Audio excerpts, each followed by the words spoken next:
에베소서의 저자는 사도 바울이 기원 후 62년 로마의 옥중에서 기록한 옥중 서신 중에 하나입니다. 우리 상식적으로 옥중 서신이 무엇인지를 알아놓으십시다. 옥중 서신에는 4가지가 있는데 그 4가지가 바로 에베소, 빌립보, 골로새, 빌레몬서, 이렇게 4개의 서신을 옥중 서신이라고 합니다. 에베소라는 이 도시는 항구 도시로서, 항구 도시는 항상 상업이 번성하지요. 그리고 종교의 중심 도시였습니다. 갈라디아라는 도시와 같이 기원전 190년 이후에는 로마의 통치를 받고 있었고, 헬라 신화, 그리스 신화죠. 그리스 신화의 영향으로 아르테미스 여신을 섬기는 신전이 있었습니다. 아데미 여신이라고도 하지요. 에베소 교회는 이와 같은 에베소의 바울이 2차 전도여행 때 개척을 하고, 그 다음에 아굴라와 브리스길라 부부에게 맡겨두고 떠났습니다. 그리고 3차 전도여행 때 다시 이곳 에베소 교회에 와서 2년이 넘도록 두란노 서원을 마련해서 그곳에서 복음을 전했던 곳입니다. 우리가 사도행전 공부하실 때에 아데미 여신을 섬기는 사람들과 은장색 데메드리오가 일으킨 폭동으로 바울이 아주 심하게 고초를 겪었던 것을 공부했었습니다. 우리가 오늘부터 에베소서를 공부하기 전에 에베소서의 핵심 메시지가 무엇인지 우리 마음속에 새겨 두십시다. 그리고 나서 에베소서를 공부해야 됩니다. 바로 에베소서의 핵심 사상은 예수 그리스도 안에서 만유의 통일되기를 원한다는 메시지입니다. 예수 안에서 만유의 통일, 이것이 핵심 사상입니다. 로마 제국이 세상을 통치한 것처럼 예수를 왕으로 섬기고 예수의 다스림을 받는 세상이 되기를 간절히 원하는 그 마음이 바로 이 에베소서에 기록이 되어 있는 겁니다. 그러면 왜 세상이 그리스도 안에서 통일되고 하나 되어야 하는가? 거기에 대해서 알아보면 첫 번째는 그리스도 안에만, 예수 안에만 구원이 있기 때문입니다. 오늘 에베소서 1장 3절 한번 보십시다. 찬송하리로다. 하나님 곧 우리 주 예수 그리스도의 아버지께서 그리스도 안에서 하늘에 속한 모든 신령한 복으로 우리에게 주시되. 아멘. 그 말씀 가운데 그리스도 안에서라는 말씀에 밑줄 쫙 그으시기 바랍니다. 하나님은 창세 전부터 우리를 하나님의 자녀 삼으시려고 예정하시고 선택하셨습니다. 누구를요? 저와 여러분을요. 그런데 그와 같은 예정과 선택이 그리스도 예수 안에서 우리에게 주신 신령한 복입니다. 누구 안에서요? 예수 안에서. 예수 안에서 우리에게 주신 신령한 복이라는 말입니다. 그러므로 우리는 예수 안에서 하나님의 자녀가 될 수 있고, 천국 백성이 될 수 있고, 하나님의 거룩한 은혜를 받을 수 있고, 하나님의 기업을 유산으로 물려받을 수 있게 되었습니다. 왜 그렇습니까? 왜 예수 안에서만 이런 복을 받을 수 있습니까? 인간의 타락으로 하나님과 인간의 관계는 단절되었었죠. 그래서 하나님의 다스림을 받지도 못하고 죽을 수밖에 없는 비참한 인간이 되었습니다. 그래서 하나님은 독생자 예수를 이 땅에 다시 보내셨습니다. 우리를 구원하시려고. 그리고 예수는 그 하나님의 뜻에 철저히 순종해서 십자가에서 자기 몸을 대속 제물로 드리셨습니다. 그래서 우리가 예수를 믿으면 예수의 희생이 우리의 죄를 속하게 되고 용서받게 됩니다. 그러므로 예수 외에는 구원도 없고 죄사함도 없습니다. 오직 예수 안에만, 믿음 안에서만 하늘의 신령한 복을 누릴 수가 있고 죄를 용서받을 수 있습니다. 인간의 노력으로 되는 것이 아닙니다. 아니면 다른 어떤 우상의 은혜를 입어서 그렇게 되는 것도 아닙니다. 오직 누구 안에요? 예수님 안에만 평안과 구원을 누릴 수 있습니다. 당시에는 로마가 세계를 지배했었지만, 그래서 로마 시민권이 있으면 어디를 가든지 대우를 받았지만, 그런 로마 제국의 시민권은 잠시 잠깐 이 땅에 살아있을 동안입니다. 그러나 예수 안에만 있으면 하늘의 하나님의 복을 받고 구원의 복을 받고, 그래서 예수께서 다시 다스리는 그리스도의 왕국의 시민이 되는 것입니다. 이것은 살아있을 동안만 그런 것이 아닙니다. 영원토록 그렇게 되는 겁니다. 얼마나 감사한 일입니까? 양들은 양무리에 있을 때 목자의 보호를 받습니다. 전쟁이 터지면 성 안에 있을 때의 보호를 받습니다. 그렇죠? 그것처럼 우리 인간은 예수 안에 있을 때에 평안을 누리고 보호받을 수 있는 것입니다. 인간의 노력으로 하나님의 백성 되는 것 아닙니다. 우상의 은혜로 천국 백성 되는 것 아닙니다. 예수 안에서 평안과 구원을 받게 되는 겁니다. 그러므로 예수 안으로 들어와야 됩니다. 예수 안으로 들어오십시오. 양의 목자 되시는 예수님을 따르고 우리의 산성 되시는 예수님 안으로, 믿음 안으로 들어와야 됩니다. 예수 안에만 구원이 있기 때문입니다. 그리고 예수 안으로 들어오면, 진정한 믿음의 백성이 되면 그 마음속에 감사와 기쁨이 있습니다. 그래서 하나님을 찬양하고 예수님께 감사하게 됩니다. 예수 안에는 감사와 찬양 그리고 기쁨이 있는 것입니다. 마음속에 감사가 없습니까? 은혜 가운데 있는 것이 아닙니까? 그러면 예수 안에 있는 것이 아닙니다. 예수 안에는 감사가 있고 기쁨이 있고 하나님에 대한 찬양이 있습니다. 하나님은 바로 모든 인간이 예수 안에서 하나님의 백성으로 평화롭고 기쁨이 넘치면서 찬양과 감사가 드리는 그런 삶을 살게 하시려고 우리를 창세 전부터 예정하시고 선택하셨습니다. 이것이 예정론이고 선택론입니다. 이와 같은 하나님의 은혜를 알고 예수님의 희생하심을 안다면 저절로 감사와 찬양이 나올 수밖에 없지 않습니까? 나는 아무런 공로가 없는데 하나님이 나를 창세 전부터 예정하시고 선택하셨잖아요. 얼마나 감사한 일입니까? 그러므로 우리는 천국 시민다운 삶을 살아가야 됩니다. 사람은 옷을 어떻게 입느냐에 따라서 그 마음 자체도 달라집니다. 대기업의 유니폼을 입고 양복에다가 대기업을 표시하는 배지 같은 것을 달고 다니면 자신이 자긍심이 있지요. 선택된 대기업 사원 아닙니까? 그런 뿌듯함과 자신감이 나오게 돼요. 그런데 대기업의 유니폼을 입고 다니면서 함부로 못된 짓을 하거나 예의 없는 행동을 하게 된다면 망신 아닙니까? 그렇게 못하지요. 우리는 예수님 안에서 하늘나라 백성입니다.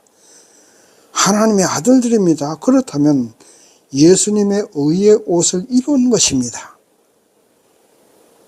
예수님의 의의 옷을 입은 성도가 못된 짓을 하거나 도덕적으로 깨끗하지 못하거나 기가 죽어서 고개 푹 숙이고 좌절하고 원망하고 걱정, 근심으로 가득 찬 생활을 한다면 그 사람은 의의 옷을 입은 사람이 아닙니다. 예수께서 다 구원하셨습니다. 사망에서 구원하셨고 가난에서 구원하셨고 세상 환난 고통으로 구원하셨습니다. 세상에는 우리가 다 마음대로 못하지만 우리 마음속에 믿음만 가지면 환경이 어떠하든지 실패 가운데 있어도 가난한 가운데 있어도 믿음 안에서 평화와 감사를 가질 수 있습니다. 바로 실패가 나를 해치 못하고 가난이 나를 해치 못해요. 어떤 환경의 지배를 받지 않고 감사와 기쁨과 평화를 가질 수 있는 것이 바로 믿음입니다. 예수님의 의의 옷을 입은 사람이에요. 여러분이 인생 살아오면서 안달하고 걱정하고 조급해하고 하던 일이 그러면 하던 일이 잘 되던가요? 안 될 일이 되던가요? 아니잖아요. 걱정하고 조급해하고 물에 빠진 사람들처럼 허우적대면 될 일도 안 됩니다. 그거 여러분 느끼지 않습니까? 믿음 안에서 평안한 마음을 가지세요. 예수 안에서 믿음으로 예수님께 맡기면 됩니다. 그것이 구원의 마음이에요. 그것이 예수님의 다스림을 받는 천국 시민입니다. 그래야만 될 일도 되고 안 될 일은 안 되지만 안 된다고 해서 거기에 연연하지 않습니다. 모든 것은 주님 뜻이니 우리는 감사의 마음, 평안의 마음으로 하나님을 찬양하고 예수님을 찬양하며 살아가면 되는 겁니다. 그것이 바로 예수 안에서 하나님의 백성으로 살아가는 구원의 확신을 가진 사람입니다. 예수 안에만 구원이 있습니다. 믿으시기 바랍니다. 두 번째, 예수님이 되기 위한 예수 그리스도의 자녀가 되기 위한 과정은 어떤 것인가 한번 보십시다. 오늘 말씀 에베소 1장 13절 말씀 보십시다. 그 안에서 너희도 진리의 말씀 곧 너희의 구원의 복음을 듣고 그 안에서 또한 믿어 약속의 성령으로 인치심을 받았으니 아멘. 그 말씀 가운데 복음을 듣고 거기에 밑줄 쫙 그으시고 또한 믿어 거기에 밑줄 그으시고 성령으로 인치심을 받았으니 인치심에다가 밑줄 쫙 그으십시오. 바로 듣고 믿고 인치심을 받아야 그리스도인이 되고 하나님의 자녀가 됩니다. 그것이 바로 그리스도인이 되기 위한 3단계 과정입니다. 그러니까 첫 번째는 구원의 복음을 들어야 됩니다. 듣지 않고 하나님의 자녀가 될 수 없습니다.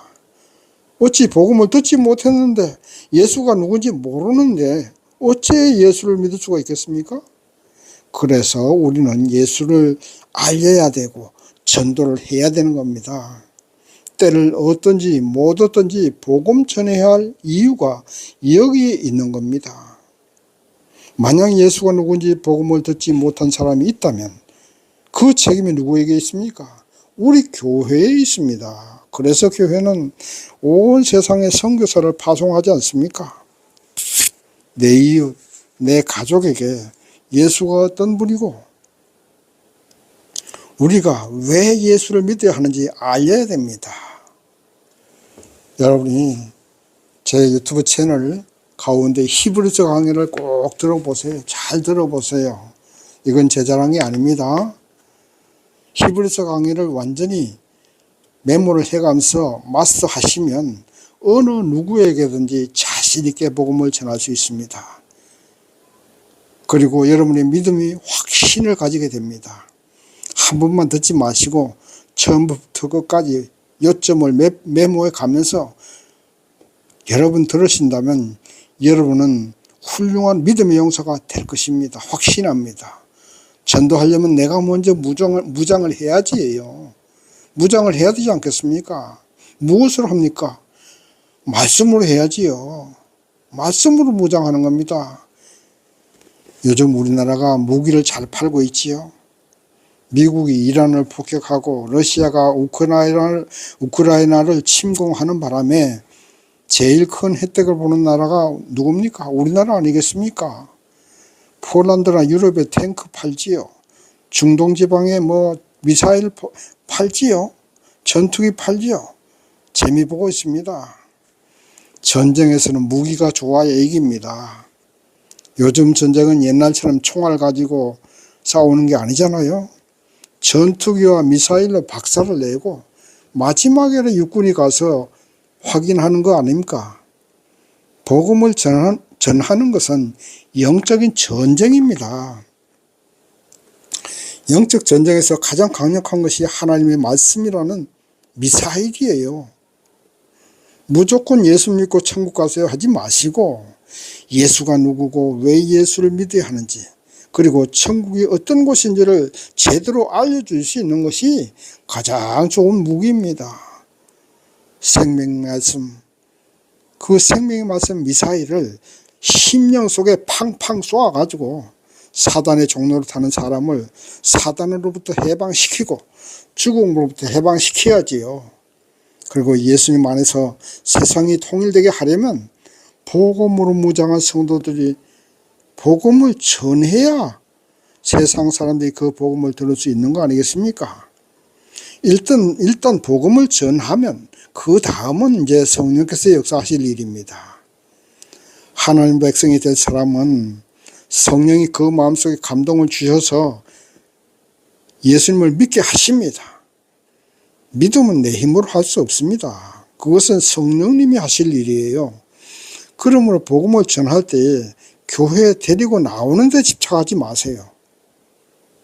일단 복음을 알리고 이해시키는데 거기에다 초점을 두세요.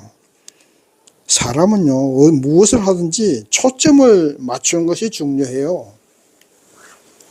엉뚱한 데 초점 맞추면 안 됩니다. 그냥 교회 어떻게 하는지 끌고 나오려고 거기에 초점 맞추지 마시고 복음을 전하는 거기에 초점을 맞추시면 됩니다. 세상에 내 힘으로 되는 거 아무것도 없습니다. 모든 것이 누구의 마음이에요? 하나님의 마음입니다. 하나님의 뜻이에요. 그러므로 교회에 데리고 나오는 것에 집착하지 마시고 일단 복음을 전하는 데 목적을 두세요. 초점을 두세요. 그리고 나면 성령께서 역사하실 일입니다. 복음을 전하고 나면 성령께서 역사하셔서 그 마음속에 불도장을 쾅 찍으시면 그가 바로 하나님 백성이 될 것입니다. 그 효과는 바로 나타날 수도 있고 며칠 후가 될 수도 있고 아니면 몇 년 후, 몇십 년 후에도 될 수도 있습니다. 일단 그것은 하나님께 맡기고 복음을 전하면 됩니다. 씨앗 뿌리고 싹 안 난다고 갈아엎어서 되겠습니까? 때가 차야지 싹이 나지요. 그렇잖아요? 그러므로 우리는 복음을 전하고 예수를 전해야 됩니다. 내 힘이 아닌 성령님을 의지하면서 해야지요. 내가 하는 일이 아닙니다. 성령께서 하시는 일이기 때문입니다. 성도님들이 명심해야 할 일이 있는데 내가 해야 되고 내가 했다고 생각하는데 그것이 잘못된 생각입니다. 성령님이 하시는 일이에요. 내가 아무리 발버둥 쳐도 성령님이 역사하지 않으면 아무것도 안 됩니다. 그러므로 성도들은 언제든지 성령님을 의지하면서 겸손한 마음으로 하나님의 복음을 전해야 됩니다. 교만한 마음으로 복음을 전하면요, 상대방이 반감이 생겨요. 겸손한 사람은 어디를 가든지 환영받지만 교만한 사람은 세상 어디를 가도 인정받지 못하고 하나님께도 인정받지 못합니다. 그러므로 성도는 항상 겸손해야 돼요. 이렇게 그리스도인이 되기 위한 과정은 복음을 듣고 또 그 다음 믿고 그 다음에 성령의 인치심을 받아야 됩니다. 이것이 바로 도장을 콱 받아야 믿음의 성도가 된다는 것입니다. 이렇게 성도들이 많아지고 택한 백성들이 교회로 몰려들면 세상은 예수님 안에서 하나가 될 수 있는 것입니다. 바울이 말하는 에베소서의 핵심이 바로 예수 안에서 만국이 하나가 되는 것입니다. 에베소서는 에베소 교회 하나만을 위해서 기록한 것이 아닙니다. 그 주위에 교회들이 돌아가면서 볼 수 있도록 한 거예요. 지역이 다르고 인종이 다르고 예수님 안에서 하나가 되기 위해서는 그런 거 다 차별하지 말고 다 인종이 검든 희든지 누렇든지 남자든지 여자든지 상관없이 예수 안으로 오시라는 겁니다. 그것이 에베소서를 기록한 목적이에요. 세 번째, 바울의 기도 내용이 무엇인지 보십시다. 본문 말씀 에베소 1장 16절에서 18절 말씀 한번 쭉 읽어보세요. 여러분들이 바울이 에베소 성도들을 위해서 기도한 내용이 거기 나와 있습니다. 그 기도의 내용은 뭡니까? 하나님을 알게 하시고 하나님이 또 우리를 부르신 이유도 알게 하시고 하나님의 자녀로서 갖게 되는 영광이 무엇인지 그리고 하나님의 능력이 얼마나 크신지 얼마나 위대하신지 알기를 기도했다고 기록되어 있습니다. 다시 한번 여러분에게 부탁합니다. 여러분 저의 히브리서 강해를 꼭 들어보세요. 그러면 바울이 에베소 교인들을 위해서 기도한 내용대로 여러분들이 알게 됩니다. 하나님이 어떤 분이시고 예수님이 어떤 분이시고 하나님이 우리를 왜 부르셨는지 우리는 하나님의 자녀가 되면 어떤 영광을 가지게 되고 어떤 능력을 가지게 되는지 다 나와 있습니다. 잘 들어보세요.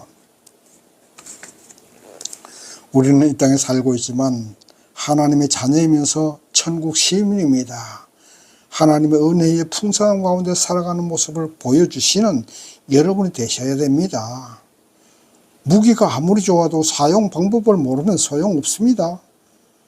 얼마나 담대하게 살아갈 수 있는지를 아셔야 됩니다. 그래서 왕 같은 제사장으로서 살아가는 모습을 보여주세요, 여러분이. 그와 같은 모습을 보여주면서 복음을 전해야지요. 살아가는 모습은 성도다운 모습을 하나도 보여주지 않으면서 입으로만 복음을 전하면 그것이 통하겠습니까? 안 통하지요. 내가 살아가는 모습을 그렇게 살아가셔요. 그리고 나서 복음을 전할 때 그것이 먹혀듭니다. 예수님은 세상의 신들 가운데 왕입니다. 21절 한번 보십시다.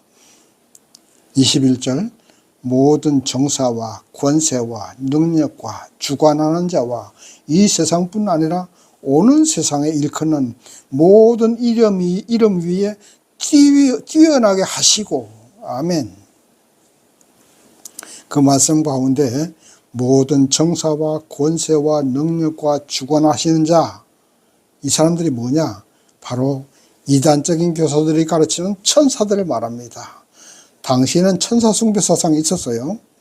그러니까 예수님은 천사들보다 위대하시고 또 세상의 어떠한 신들보다 위대하신 최고의 신이시다 이 말입니다. 가장 위대한 왕이시라는 말씀입니다. 세상에서 가장 위대한 왕이신 예수 안에서 살아가는지 살아가는 것이 얼마나 큰 영광이고 하나님의 능력으로 우리를 지키시고 보호하시고 계신다는 사실을 에베소 교인들이 알기를 바울은 간절히 기도한 것입니다. 하나님이 우리를 왜 부르신 줄도 알기를 기도했습니다. 우리를 하나님의 자녀로 예정하시고 불러주시고 선택하신 것은 하나님의 능력을 덧입어서 세상을 이기고 사단과 거짓 세력에게 사로잡힌 사람들에게 복음을 전해서 그들을 해방시키고 그들과 우리가 하나가 되어서 예수 안에서 평안과 행복을 누리고 하나님을 찬양하고 하나님께 감사하며 살아가게 하시기 위한 것입니다. 말씀을 정리합니다. 요즘 봄꽃들이 서로 질세라 꽃을 피우고 있습니다. 우리도 믿음의 꽃, 신앙의 꽃을 피워야 되지 않겠습니까? 바울이 기도한 내용대로 하나님은 우리를 왜 선택하셨는지 알아야 됩니다. 우리는 하나님의 자녀고 성령의 도움으로 보호 가운데 살아가고 있습니다. 그러므로 걱정, 근심은 버리세요. 욕심과 집착도 버리세요. 모든 것은 하나님 안에서, 예수 안에서 다 내 것입니다. 항상 감사와 찬양으로 그리스도 안에서, 예수 안에서 행복한 삶을 살아가는 모습으로 예수님의 신앙의 꽃을 피우시기 바랍니다. 그 신앙의 꽃을 보고 우리 이웃들이 다 같이 예수를 믿게 되고 예수님 안에서 세상이 통일되는 그날을 앞당길 수 있는 예수님의 꽃들이 되시기를 주님의 이름으로 축원합니다. 아멘.